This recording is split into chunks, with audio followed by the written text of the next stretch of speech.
Like Paris and London, this cityscape is divided by a river, and for as long as people have lived alongside the Tyne, they needed to cross it. I'm on the Shields ferry, which runs every half an hour and carries around 400,000 passengers each year from South Shields, the side I started over there, across the river to North Shields.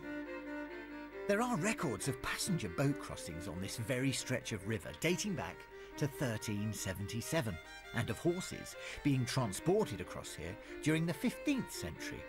Over 500 years later, the people of Tyneside are still making the trip across this stretch of water. During the 20th century, these ferries would have been packed with workers who had to get backwards and forwards. Nowadays, the ferry is mainly used for tourism and leisure. As you can see, it's pretty much empty, but back in the day, it would have been jam-packed.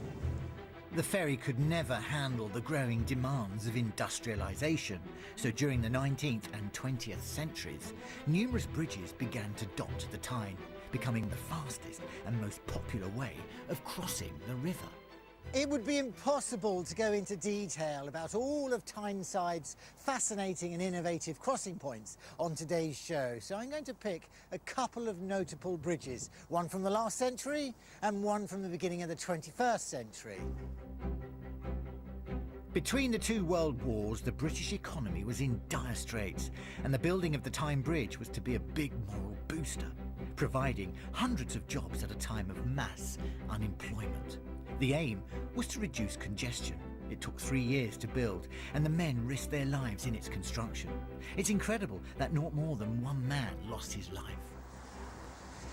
This iconic structure, the Tyne Bridge, is a defining mark on the landscape here, and the locals absolutely love it.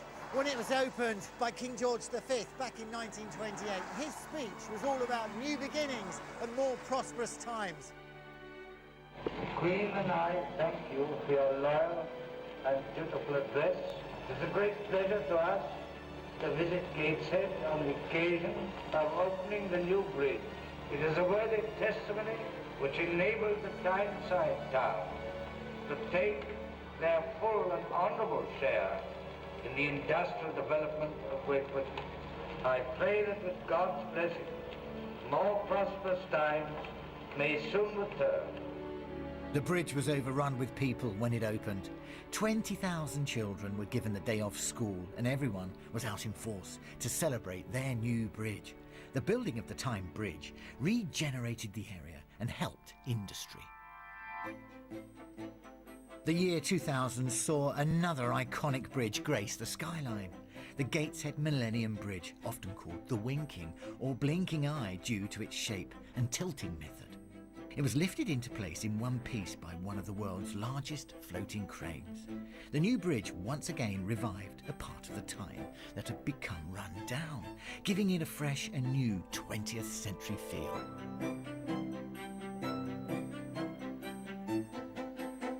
I'm on my way to visit the team who operate the Millennium Bridge, and I've been told the whole thing tilts upwards around noon every day. And who knows, they might let me push a few buttons.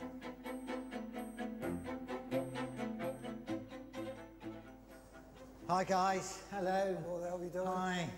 Am I just in time? You are just in time. Right, what time do you normally tilt the bridge? 12 o'clock. 12 o'clock. Yeah, that's for the visitors. Okay, so how long did it actually take from the closed position to get it opened? It takes approximately 4.5 minutes. That's not long at all, is it? It isn't, no, for the size of it, it isn't. Wow. So how does it actually work? It works on hydraulic rams. There's 3 hydraulic rams this side, 3 on the other side, and basically the hydraulic pushes it on the axle and it tilts. Right. I expect all the locals have got used to this operation now, but when it first opened, I bet there were thousands of people lined up here. They were all over the place, to be honest, but now people know 12 o'clock comes and they know when to cross and when not to cross, but we get people from all over the world coming still.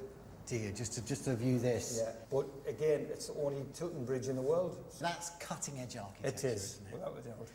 Fantastic. And do you know what? It actually marries in with the old bridges quite well. You know, does. you've got a bit of the ancient and a bit of the modern. Yeah, you've got the new with the old, and it fits in perfect. Yeah, you proud of this? Very, very. Absolutely brilliant. Well, I make it about time to open the bridge now. So what exactly do you do? Is it push a button? Yeah, push the button.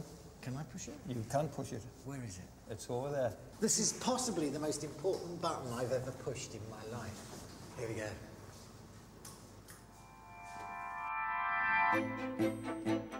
And here it goes. Just look how smoothly and gracefully the bridge tilts. The bridge is lifted regularly so passers-by can enjoy the spectacle, but it still performs the important function of enabling boats to pass up and down the river. The Millennium Bridge crucially connects Gateshead on one side to Newcastle, in an area where there's now an internationally acclaimed cultural centre. Architect Richard Rogers' Sage building is a state-of-the-art concert hall. The Baltic Arts Centre exhibits contemporary art, and the cutting-edge design of the Millennium Bridge provides a modern link to this bold new area. Well, it's clearly a hit with all the local people on Tyneside and with people from further afield. Who could fail to be impressed with this marvellous structure, adding a new dimension to an already iconic skyline?